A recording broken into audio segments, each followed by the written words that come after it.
Actually আজকে আমি গেছিলাম টিটিসি পরীক্ষা দেওয়ার জন্য সাবজোনাল ডেভেলপমেন্ট অফিসার, কিন্তু পরীক্ষা যাওয়ার পর জানতে পারি যে মানে দেখতে পারি যে ওনারা আমাকে পরীক্ষায় বসতে দেয়নি।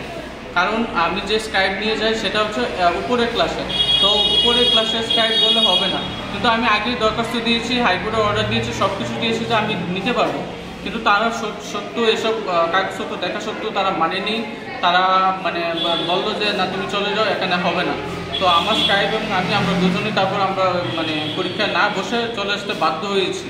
আমি তবু ওনার সাথে তর্কাতর্কি করেছি, কিন্তু কোনো মতেই হয়নি আর কি আজকে। তো এই বিষয়টা যাতে মানে আমাদের ত্রিপুরা রাজ্য সরকার এবং টিটিএস কর্তৃপক্ষ যাতে বিবেকের সাথে যাতে দেখে, যেন আমি যে পরীক্ষাটা দিতে পারলাম না এবং আমার যে আমাকে যেন যেহেতু আমি আজকে পরীক্ষা বসতে পারিনি, আমাকে যেন ওই সাবজোনাল ডেভেলপমেন্ট যে পদ, সেই পদে যেন ডাইরেক্ট রিক্রুটমেন্ট দেওয়া হয়, সেই ডকুমেন্ট এবং সেই যে বিষয়টা তদন্ত করে আমাকে যেন ডাইরেক্ট রিক্রুটমেন্ট দেওয়া।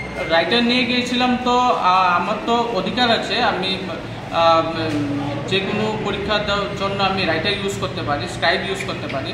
তো সেই ভিত্তিতেই আমি রাইটার নিয়ে যাই আর কি। আজকে আমি 100% প্রতিবন্ধী বা জমি থেকে আমার চোখের সমস্যা রয়েছে। 2013 আমি 2008 সাল থেকে আমার সার্টিফিকেট আছে। আজকে 2024 মানে 8 সাল থেকে আমি মানে প্রতিবন্ধী সার্টিফিকেট পেয়েছি। কোথায় গিয়েছিলে? সেন্টারটা কোথায়? পরীক্ষাটা হচ্ছে নবসর্দারপাড়া হাই সেকেন্ডারি স্কুলে আর কি, নবসর্দারপাড়া ডোন্টো স্কুল। কোন জায়গায় এটা? এটা জম্পুইজলা। কি বলছে কর্তৃপক্ষ এখানকার?